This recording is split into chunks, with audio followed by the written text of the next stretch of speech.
Hallelujah. Toda Yah for breath of life. Toda Yah for food, clothing, shelter, for knowledge, wisdom, and understanding. Most High Yah, we thank you for shielding us and guiding us and getting us through our hectic week to another Shabbat day, a day of rest, a day of contemplation, but more importantly, a day to focus solely on you and your glory. Most High Yah, I ask that you relax me, guide my speech, so the message that I want to bring forth to the people today is clear and everybody can understand me. Hallelujah.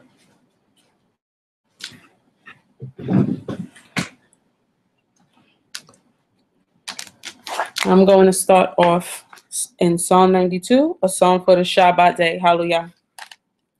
It is a good thing to give thanks unto Yah and to sing praises to thy name, O Most High, to show forth thy loving kindness in the morning and thy faithfulness every night, upon an instrument of 10 strings and upon the psaltery, upon the harp with a solemn sound. For thou, Yah, hast made me glad through thy work. I will triumph in the works of thy hands. O Yah, how great are thy works, and thy thoughts are very deep. A brutish man knoweth not, neither doth the fool understand this. When the wicked spring as grass, and all the workers of iniquity do flourish, it is that they may be destroyed forever. But thou, Yah, art most high forevermore. For lo thine enemies, O Yah, for lo thine enemies shall perish. All the workers of iniquity shall be scattered. But my horn shalt thou exalt like the horn of a wild ox. I shall be anointed with fresh oil. My eye also shall see my desire on my enemies, and my ears shall hear my desire of the wicked that rise up against me. The righteous shall flourish like a palm tree. He shall grow like a cedar in Lebanon. Those that be planted in the house of Yah shall flourish in the courts of our God. They shall still bring forth fruit in old age. They shall be fat and flourishing, to show that Yah is upright. He is our rock, and there is no unrighteousness in him. Hallelujah. Now, we're going to go over to Psalm 125. Bear with me, family. Hallelujah. Psalm 125. They that trust in Yah shall be as Mount Zion, which cannot be removed, but abideth forever. As the mountains are round about Jerusalem, so is Yah round about his people, from henceforth even forever. For the rod of the wicked shall not rest upon the lot of the righteous, lest the righteous put forth their hands into iniquity. Do good, O Yah, unto those that be good, and to them that are upright in their hearts. But as to such as turn aside to their crooked ways, Yah shall lead them forth with the workers of iniquity, but peace shall be upon Yisrael. Hallelujah. Now, I'm going to go to Deuteronomy chapter 6, starting at verse 4. Hallelujah. Shema Yisrael, Yah Eloheinu, Yah Echad. Hear, O Yisrael, Yah our power, Yah is one. And thou shalt love Yah thy power with all thy heart, with all thy soul, and with all thy might. And these words which I command thee this day shall be in thine heart. And thou shalt teach them diligently unto thy children, and shalt talk of them when thou sittest in thine house, when thou walkest by the way, when thou liest down, and when thou risest up. And thou shalt bind them for a sign upon thine hand, and they shall be as frontlets between thine eyes. And thou shalt write them upon the doorposts of thy house and on thy gates.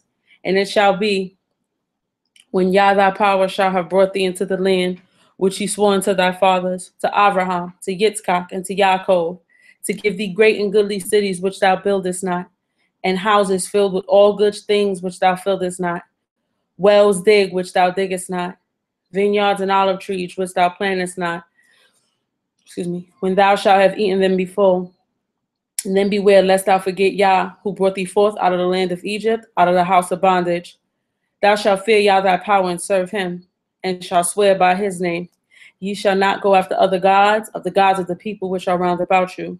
For Yah thy power is a jealous power amongst you, lest the anger of Yah thy power be kindled against thee, and he destroy thee from off the face of the earth. Hallelujah. Shabbat Shalom, family. Before I start speaking, I would like to give All praise, honor, glorification to the Most High, Yah, creator of all things and everything. Secondly, on a human level, I'd like to give much respect to the founder and leader of Shema Yisrael, Chief Principal Ben Zebulun, thanking him for trusting our sisters with this Erev Shabbat service so we can do our part in glorifying the name of the Creator. I would also like to give respect to Maish, Captain Kazak, thanking him for his guidance, his leadership, and his wisdom. Hallelujah. Before I go into the topic I want to speak about, I just want to talk about why this day is so special to me. Of course, number one is the Shabbat day, a day I look forward to every week because I know we go through it all week. You're like, oh, I'm just holding on. I'm white knuckling it. I can't wait till Shabbat. So that for sure that, but also it is my Bane's birthday. Our son Noah is 9 years old, and it is just so amazing and so special because when I look at him, it shows me the glory and the grace of the Creator. A lot of people don't know, and I don't think I've ever really told people this story, but my son almost lost his life, not once, but twice. First at birth, there were complications when he was born because he was a big, hefty baby, 10 pounds, 6 ounces. And the second time, he had gotten sick, and it was like a breathing issue, and I think that was maybe when he was around 2 years old. And I just thank the Creator because at that time, my husband and I, we were in Christianity. So even in the Most High, bringing our son out of that, we were given the glory to a no God. And the Creator was still gracious enough to spare our son. And I always used to wonder, like, well, what was it? Like, what was it? What did the Most High see that was so amazing? And it's this.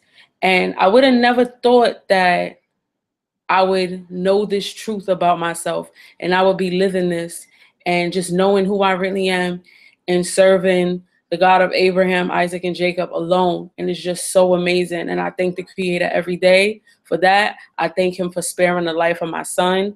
I feel so blessed and so grateful to be his mother, for the Most High choosing me to be his mother, to be the one that helps to guide him to become a man. So I'm just grateful for that. And the topic that I wanted to discuss tonight is something I've been thinking about for a long time, and that is jealousy. More importantly, jealousy amongst us sisters, amongst sisters in Israel. I had gotten the inspiration for this topic because there's a really lovely sister that I follow on Facebook. She's new to the truth, but she's striving to do the right thing. She does fashion, so she likes to show ways to make things that you like modest, and that's what her mantra is. Like, you can be dope, you can be modest and still be dope. And she's a very lovely sister, very nice spirit. And I noticed that as time went on, and I guess maybe people were knowing more about her, and people were like, oh, wow, you're so great, this, that, and the other. Here comes those little whispers. Oh, well, who does she think she is? And nah, nah, nah, nah, nah, nah, nah. And I'm like, well, what's the big deal? It's not that serious. And then I'm like, I know what it is. It's jealousy. And I want to go with the dictionary definition of jealousy really quickly. Jealousy is defined as a feeling or showing envy of someone for their achievements and advantages. Now, that doesn't really go in line with the true definition of jealousy, and that's the jealousy of Yah, because we shouldn't be worried about jealousy amongst one another. We should be worried about the jealousy and the fury of the Most High Yah. And Yah's jealousy is us basically when we're not faithful and exclusive to our worship of him. Because Yah has told us many, many, many times that he is a jealous God, and his glory will he not give to another. So the first verse I would like to go to is Proverbs 14:30. Okay. So this is Proverbs 14:30. Hallelujah. A sound heart is the life of the flesh, but envy the rottenness of the bones. Now, I know you always hear those little sayings like jealousy is a disease, get well soon. And you know what? It is. I mean, if we're living our lives envious and jealous of our sister, somebody who we're really not supposed to be in competition with, is like that eats at you, that negativity, because I'm a definite believer in like positive and negative emotions, and negative emotion will definitely eat at you, and it can make you sick. Just like stress kills, negativity, jealousy, anger, that eats away at your spirit, and literally, like it says in Proverbs, rots your bones. It's a rottenness to the bones. The second verse that I'm going to go to is in Song of Solomon, and it's chapter 8, verse 6. I'm over here trying to find it. I had to put my Post-its in my book again because I'm still learning the setup of this book. Song of Solomon, chapter 8, verse 6. Hallelujah. Set me as a seal upon thine heart, as a seal upon thine arm. For love is strong as death. Jealousy is cruel as the grave. The coals thereof are coals of fire, which hath a most vehement flame. So here, right here, Song of Solomon, and we know King Solomon was the wisest man to ever live. And he described jealousy as cruel as the grave, basically comparing it to being like dead in the grave. Because if you're wasting your time worried about what somebody else is doing, how are you ever living your life?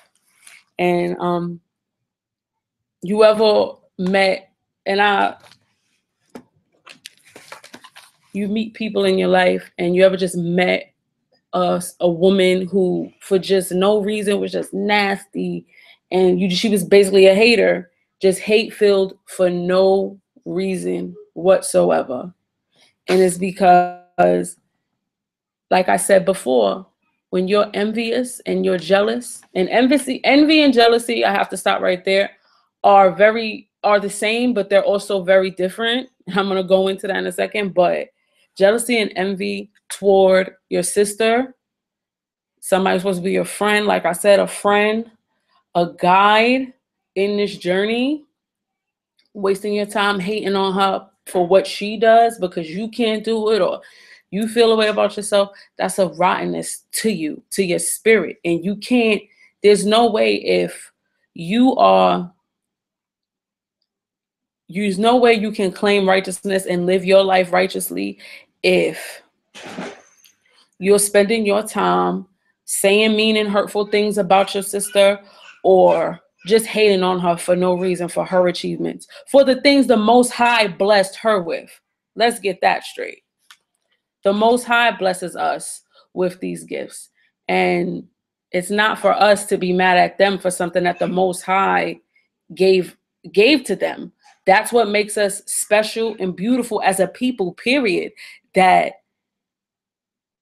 at the core, we're all the same, and we have these stories, just, like similar stories, based in the same things as far as experiences in life, but we're all different, and that's the beauty of it. And I know in Deuteronomy 28, it talks about the delicate man turning his eye turning his eye sore toward his brother. And to me, I'd like to think that that applies to our sisters as well, because women can be so catty for absolutely no reason. And me, from personal experience, I used to be like a catty person for no reason. And it's when you go on like a journey of self-discovery and basically looking inward at yourself, which is the hardest thing anybody could do, because you can always point the finger at somebody else, but to turn around and point the finger at you and like, no, this is me, this is what I'm doing wrong, that's the hardest thing a person could do. And it's just like women as a society, not as a society like shapes women like from birth to be just catty toward one another. And that just needs to stop. And that's why we need to come into knowing who we are and then living this way and not worrying about the world. Like I said, the Most High gave us gifts, gave us special things about ourselves that set us apart. I know we got a fabulous sister at the camp. She does her glasses. They're beautiful. She's a creative, wonderful woman. There's another sister who makes cakes. Her cakes are beautiful. She's a self-taught, never went to school. And those are the gifts that the Creator bestowed upon them. But them having those gifts does not take away from me. It doesn't take away from another sister. They are who they are, and we are who we are. And what the Most High chose to give or not give us, that's just is what it is, what it is. And also I was thinking, maybe our true gifts aren't really known to us, and they have to be revealed as we walk in righteousness and sincere effort. Because like I said, if we're too busy tearing down another woman for what she's doing, we'll never know how great we can be, how great the Creator intended us to be. And really quickly, I wanted to talk about the psychology of jealousy. And this was very interesting because I just feel like psychology is my thing. That's what I went to college for. And I just wanted to give another just way of thinking about it. And I was on the Psychology Today website, and it defined jealousy as this. Jealousy involves thinking you will lose or have lost security from another person because of something or someone else, which is not to be confused with envy, which is wanting what someone has. But like I said, it's very similar, but it's different. So a perfect example of that would be, let's say there's a sister at a congregation. She's a single sister. She can sing, and she just has this great voice, and everybody loves when she sings.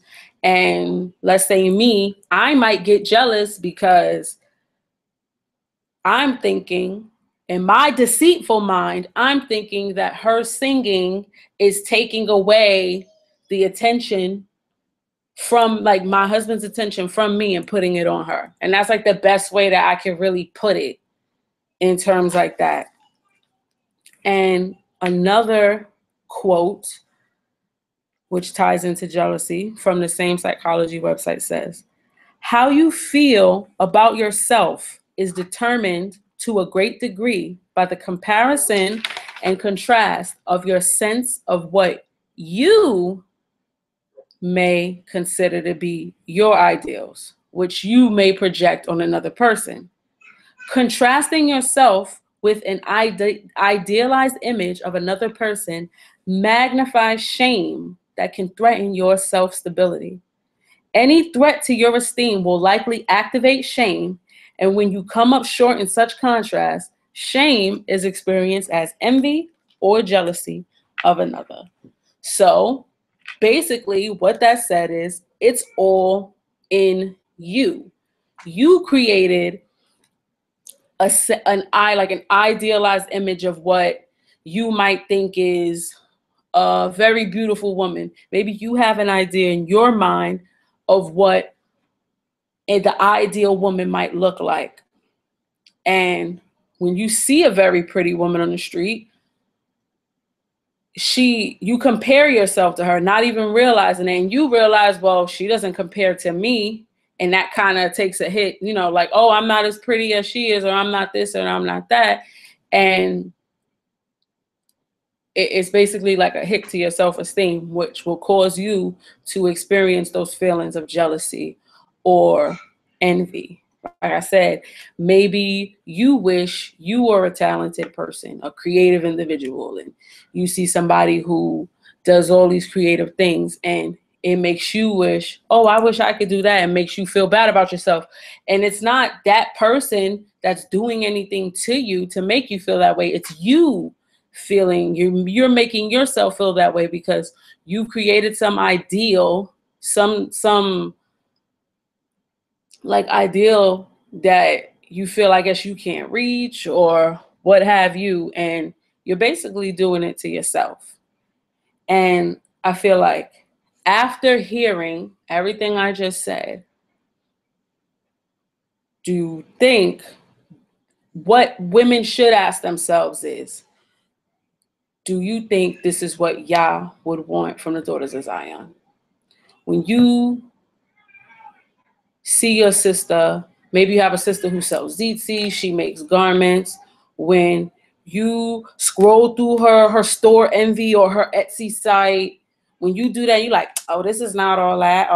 Oh, please, is this too expensive? Do you think, you know, you stop and you think, is this what Yah wants from us as daughters of Zion? When you see your sister on the street and you might be like, oh, and I know this is fake and this is a facade and she not really like that. You got to stop and ask yourself, is this what Yah will want from us as daughters of Zion? You got to keep reminding yourself of that. And I actually had a moment not too long ago. I was on a train and I was actually at the train station. I was waiting on the L train. All my Brooklyn people know the L train. I was going home and a girl had walked by, and I think it was still summertime, and she had on like this cute little dress. She had on heels, her little shades, her little purse, and you know, she was feeling herself. And the first thought that popped into my mind was a catty thought. Well, where she thinks she going dressed like that? This is not the Grammys. This is just the train station. I had to stop myself. Like, no, girl, this is not what you're supposed to be doing. This is not the way you're supposed to think about your sisters. And I know we're in captivity, but after a while, just blaming bad things we do or bad things on being in captivity is like, when you blame it, how long will you use that as an excuse? We have to start holding ourselves accountable for the things that the things that we do. And I feel like there's a lot of things holding us back as a nation, but specifically amongst us sisters, the cattiness, just the nastiness, the drama, the things I see on Facebook, with not just that one sister I mentioned, with a lot of sisters, it all has to stop, because it's like I said, and like it says in Proverbs, it's a rottenness. It's becoming a cesspool, and that's not what our focus should be on. Our focus should not be on worrying about what that sister's doing over there or what that sister's doing over there. Our focus should be on the Most High, His laws, statutes, and commandments, and us doing what we got to do so we could get up out this captivity instead of engaging in behavior that keeps us in. And I want to go to another verse.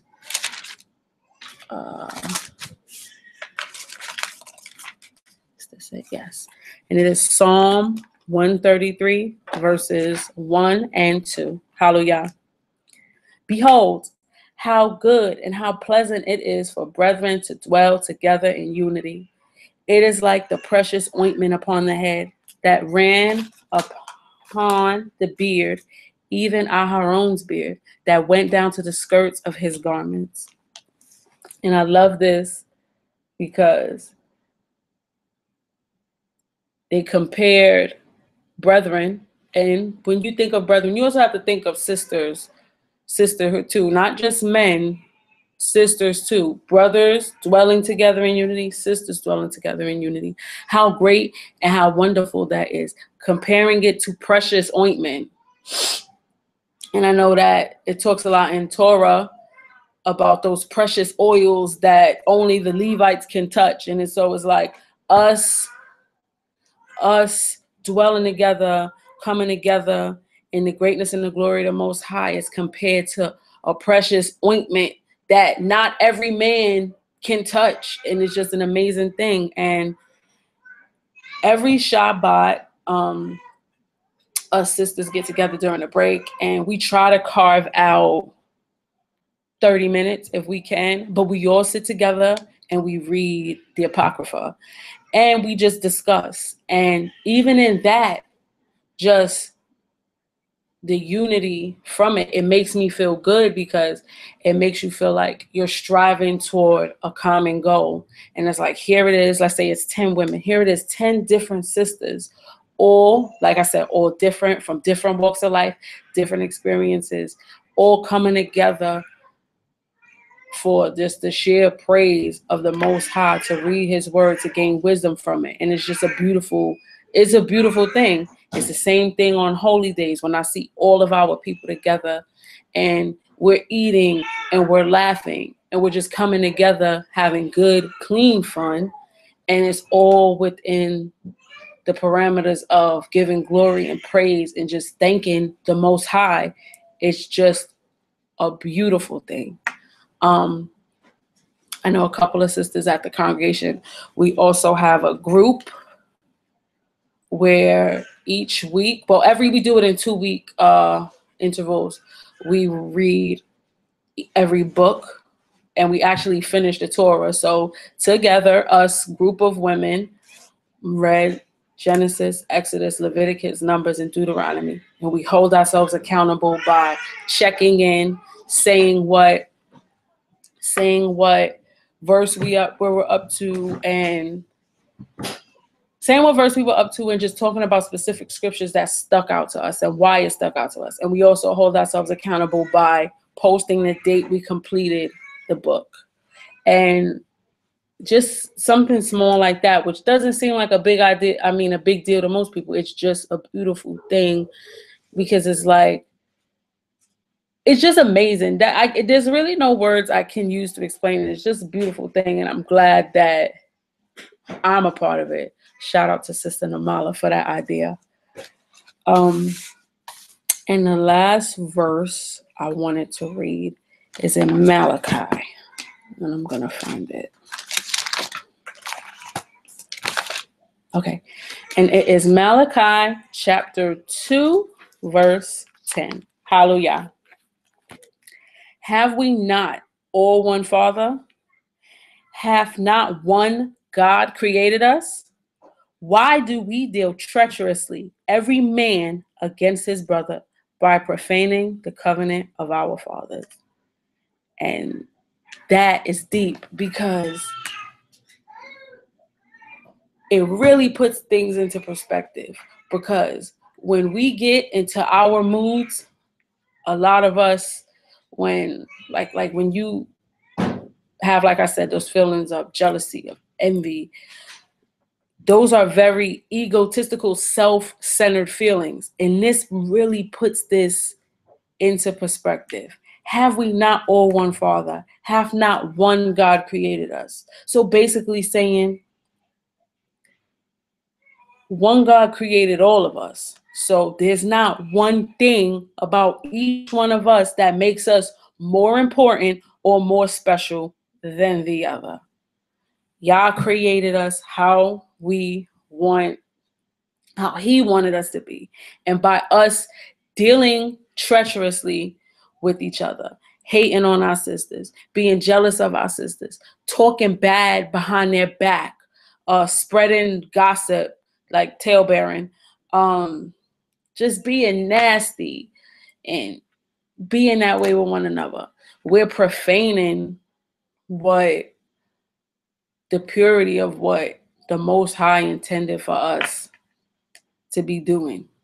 We're profaning what came before us, what our forefathers and foremothers set forth before us. And it's just got to stop. And that's really all I have to say. One last thing, hating each other will never get us as far as fearing y'all and loving each other will. And I hope that everybody got something out of it. And that's really it. I hope you all have a blessed Shabbat. I hope the Most High keeps you at peace, and Shabbat Shalom, fam.